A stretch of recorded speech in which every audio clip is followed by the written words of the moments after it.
Hello everybody and welcome back. Today we are reviewing round 8 of the URC. I am aware that there is still the Cardiff Dragons game to play, but that is on Boxing Day, a few days away. I may briefly talk about it in my preview of round 9, which is next weekend, because round 8 ends on the 26th, round 9 starts on the 27th, so I'll do my review maybe the morning of the 27th and I'll briefly discuss that game. But at this moment in time, I'm actually holding a microphone. I just want to see if this works more. Maybe the sound's a bit better. Going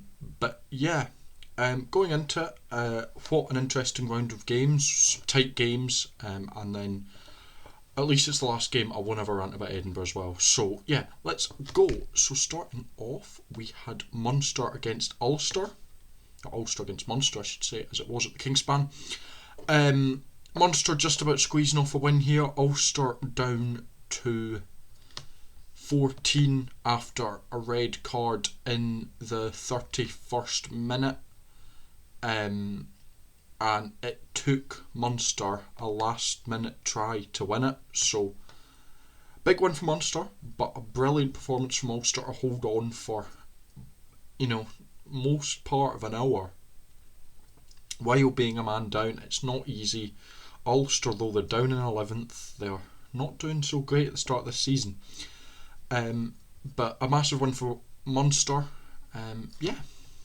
Next up we go to Italy as Benetton hosted Zebra, and what a game this was.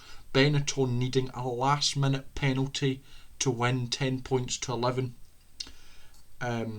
Or 11 points to 10 I should say, as it was in the Stadio Monigo. But yeah, Zebra shocked everyone. They came out, after all this talk about the club folding and changing, and they came out and did a really, really good job. And yeah, probably deserved to win it, if I'm going to be honest. But massive confidence for them.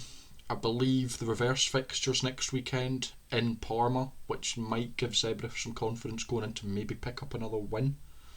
But yeah, next up we head to South Africa as the Stormers hosted the Lions, the struggling Stormers, and they actually managed to get a comfortable win. 29 points to 10. So Stormers finally kind of getting a bit of a comfortable win for them. They've not been there this season. I know they've got a lot of injuries and stuff, but still, but it's a comfortable win for them in the end. Lions still in 7th. They still look decent this season, but yeah. We stay in South Africa for the next game as the Sharks hosted the Bulls.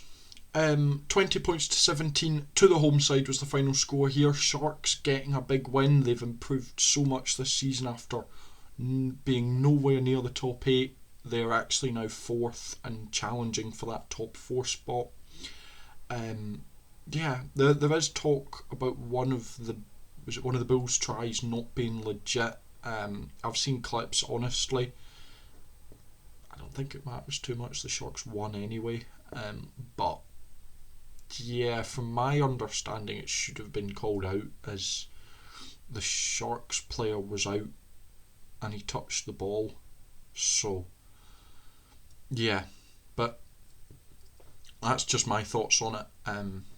But big win for the Sharks there. Next up we go to Wales as Ospreys hosted Scarlets. Scarlets are actually in this race for the top 8. It's good to see from them, but Ospreys just about squeezing out a win, 23-22. Ospreys again having a poor season. A couple of teams who managed to do well last season kind of struggling a little bit. Ospreys being one, but they did manage to get a big win here, just by a point. With a late try, 80th minute. So massive win for them. We then go to the Leinster Connacht game, which has been force for many debate after Matt Hansen hitting out. But yeah, Leinster winning 20 points to 12 at the Aviva. But if you've not heard, Matt Hansen in the post-match interview went all in, basically saying that how do you expect Connacht to play when the referees aren't giving them anything, which I do agree there can be some forms of refereeing that is a little bit annoying. However, I do think Leinster probably just outplayed them in this game. Yeah, unfortunately, he doesn't really talk much about that in an Ireland shirt. Yeah, but no, big win for Leinster there. Connacht seemed to feel hard done by, but yeah. As we then go to the final game that happened, the 1872 Cup at Hampden, Glasgow 33, Edinburgh 14, and yeah, as an Edinburgh fan, I think they have no choice but to sack the coach. And I think something drastically needs to change. The Edinburgh players look disinterested. Outside of a handful of players, none of them seem to care. There's zero structure in that attack. There's zero structure in that defence. And Everett's been in for a year and a half now, and nothing's improved. We've had a few of these where Edinburgh needed a big result. It takes me back to that Benetton game at the end of last season where basically the winner qualified for the knockouts, and Edinburgh again lost quite heavily and didn't really fire a single shot and didn't look like they ever wanted to actually do anything in it.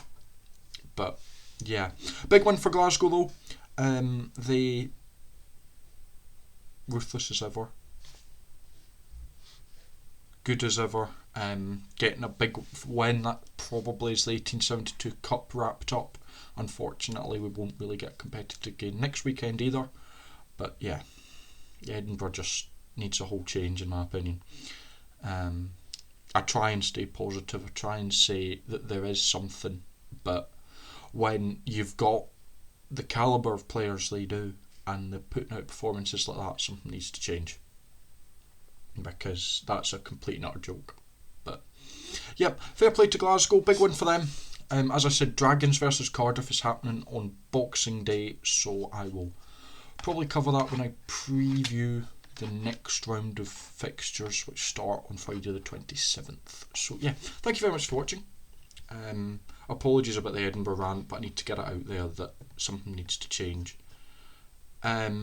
So to quickly run you through the URC table, because I know it's been a little bit of time since much movements, we have got Dragons in 16th on 7 points, Zebra in 15th on 12, Ospreys in 14th on 15, Stormers in 13th on 16, Benetton in 12th on 18, Ulster in 11th on 18, Connacht in 10th on 18, Edinburgh in 9th on 18, Scarlets in 8th on 18, Lions on 7th on 19, Munster in 6th on 21, Cardiff in 5th on 21, Sharks in 4th on 23, Bulls in 3rd on 25, Glasgow in 2nd on 32, and Leinster top on 38. So basically there are 6 points between 14th and 5th. 5 between 13th and 5th. So basically it's anyone to play for still, which is good for the league. Edinburgh will miss out, I can guarantee you. But yeah, really good table, really tight table. But thank you very much for watching. Let me know how your team did, and let me know what you think of the games. And I hope this microphone being out there, I usually have a cradle for it with a dampener, but I thought I'd see if the sound is better with it out. If it doesn't, I apologise. Just thought I'd try it out, and yeah. Thank you very much for watching. If you enjoyed, make sure to like and subscribe, and until next time, I shall see you later.